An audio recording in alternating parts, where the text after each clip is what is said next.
আজি হৈ যোৱা ক্লাছ 9ৰ জেনেৰেল মেথামেটিক্সৰ পেপাৰখন সলভ কৰিব লৈছোঁ।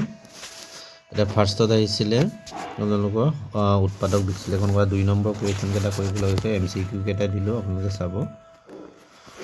ফাৰ্ষ্ট পইণ্ট, আমি উৎপাদক বিশ্লেষণ কৰিব লাগে। 66ক আমি 11ৰে ভাঙিলোঁ। এতিয়া 11ৰ পৰা 6x মাইনাছ কৰিলে যিহেতু 5x থাকে, এতিয়া এইফালে জোৰ মিলি গ'ল, x কমন আহিলে x প্লাছ 12 x প্লাছ 11, তাৰপিছত মাইনাছ 6 কমন আহিব, x মাইনাছে প্লাছে মাইনাছ যিহেতু, সেইটো কাৰণে এতিয়া x প্লাছ 11 কমন আহিব, x প্লাছ 11, তাৰপিছতে আহিলে x মাইনাছ 6, এইটো হ'ব আনচাৰ। নিশ্চয় বুজি পাইছে। 7ৰ আহিছিলে গ্ৰাফ আহিছিলে, চাব এতিয়া 47ৰ কাৰ্টেজীয় সমতল স্থাপন কৰা। আমি ফাৰ্ষ্টত আমি x ড্ৰেছ y ড্ৰেছ আঁকি ল'লোঁ। তাৰপিছত আমাৰ প্ৰথম চুক দ্বিতীয় চুক চিনাক্ত কৰিলোঁ, যিহেতু ইফালে গ'লে মাইনাছ, তাৰপিছত এইটো ওপৰলৈ গ'লে প্লাছ হয় y অক্ষত। এতিয়া আমাৰ যিহেতু -5 আৰু 7 আছে, ইফালে দ্বিতীয় চুকত বহিব। তাৰপিছতে 7 0 আছে, x অক্ষতে থাকিব, এইটো হ'ব 7 0। তাৰপিছতে আমাৰ তৃতীয় চুকত এটা পৰিব -1 আৰু -6 আছে, এইটো -1 আৰু -6 এইটো আছে।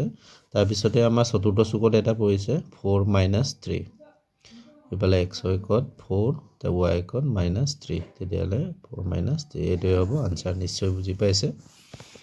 তাৰপিছতে 48ত এটা জ্যামিতি আহিছিলে, AB সমান্তৰাল CD, এংগল APQ 48 দিয়া আছে, PRD 125, তেতিয়াহ'লে x and y। তেতিয়াহ'লে আমি একেবাৰে ইজি, এইটো যিহেতু অল্টাৰনেটিভ ইণ্টেৰিয়েল এংগলত আছে, আমাৰ একান্তৰ অন্তকোণ, তেতিয়াহ'লে angle APQ equal to PQR, এইটো হৈছে অল্টাৰনেটিভ ইণ্টেৰিয়েল এংগল। তেতিয়াহ'লে আমাৰ x ৰ মান পাই গ'লোঁ, আমাৰ 48 পাই গ'লোঁ। তাৰপিছতে আমাৰ এতিয়া APQত আমি x ৰ ভেলু 48 পাই গ'লোঁ। এতিয়া চাব APRত দুটা কোণ সোমাই আছে, APRত আমাৰ দুটা কোণ সোমাই আছে, 48 আৰু y2।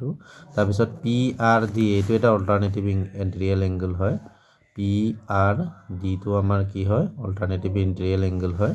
তেতিয়াহ'লে আমাৰ PRDটো আমাৰ 125 আছে, 125। তাৰপিছত APRত আমাৰ 48 প্লাছ yটো আমি লিখিব পাৰোঁ, 48 প্লাছ y। এতিয়া এইটো দুটা কোণ সোমাই আছে, যিহেতু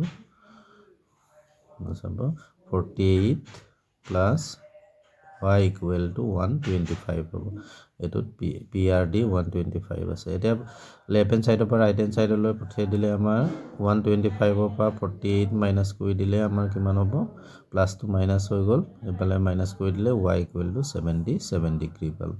তেতিয়াহ'লে x ৰ ভেলু পালোঁ আমি 48 আৰু y ৰ ভেলু পালোঁ কিমান পালোঁ, 77। একেবাৰে ইজি আছিলে।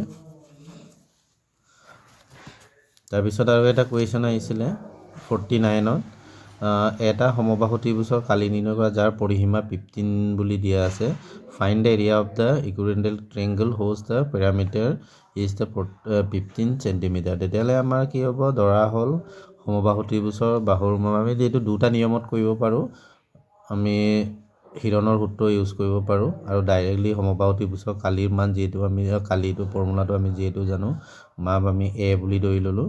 তাৰপিছত পৰিসীমা ইকুৱেল টু আমাৰ এইটো 3ডাল বাহু সমান। তাৰপিছতে আমাৰ কি হ'ব, পৰিসীমা ইকুৱেল টু আমাক কিমান দিয়া আছে, 15 চেণ্টিমিটাৰ দিয়াই আছে, 15 চেণ্টিমিটাৰ। তেতিয়াহ'লে পৰিসীমা equal to a plus a হ'ব, 3টা a থাকিব, যিহেতু 3ডাল বাহু সমান, তেতিয়াহ'লে a plus a equal to 15। তাৰপিছত a 3টা যোগ কৰিলে আমাৰ কিমান হ'ব, 3a হ'ব, 3a হ'ল। তাৰপিছত 15, a ইকুৱেল টু কিমান হ'ব, 15/3 হ'ব, 3ৰে 15ক 5 বাৰ যাব, তেতিয়াহ'লে a ইকুৱেল টু কিমান হ'ব, 5। নিশ্চয় বুজি পাইছে। তাৰপিছতে আমি এতিয়া সমবাহু ত্ৰিভুজৰ কালি উলিয়াম।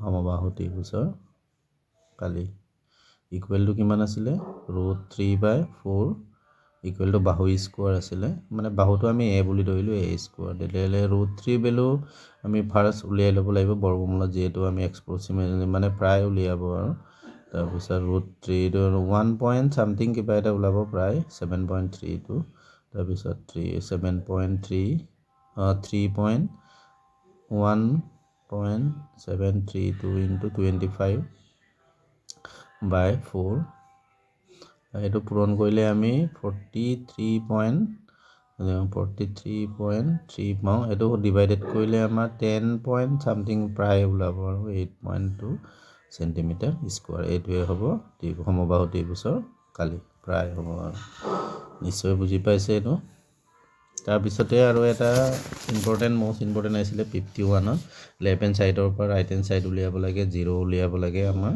তেতিয়াহ'লে first point 1/2 plus √3 plus 2/5 minus √3 plus 1/2 minus √5 equal to 0 উলিয়াব লাগে যিহেতু লেফ্ট হেণ্ড ছাইড আমি এতিয়া তলত যিহেতু প্লাছ আছে 2 প্লাছ √3 আছে এইটো আমি দুটা 2 মাইনাছ √3 কৰি দিলোঁ একেই থাকিলে এইটো একে এইটো মাইনাছটো প্লাছটো মাইনাছ কৰি দিলোঁ প্লাছ তাৰপৰা এইটো ছেইম একেই ভাঙিব লাগে যোগভাগ ক্ৰিয়া হয় এইটো √3 এইটো তাৰপিছত এইটো মাইনাছত আছে প্লাছ হ'ব √5 প্লাছ √3 এইটো আমি √5 প্লাছ √3 কৰিলোঁ যিটো ব্ৰেকেটটো থাকি গৈছে ব্ৰেকেট ওপৰৰ ব্ৰেকেটটো দিব লাগিছিলে তাৰপিছতে আমাৰ 1 প্লাছ √5 তাৰপিছত 2 প্লাছ √5 আৰু এইটো মাইনাছ হ'ব এতিয়া √2 প্লাছ √5 দেখোন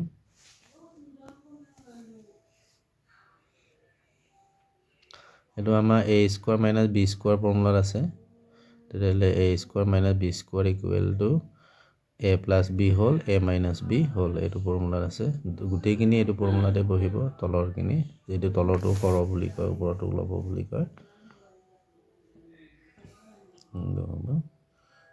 হোল স্কোৱাৰ তাৰপৰা তলৰটো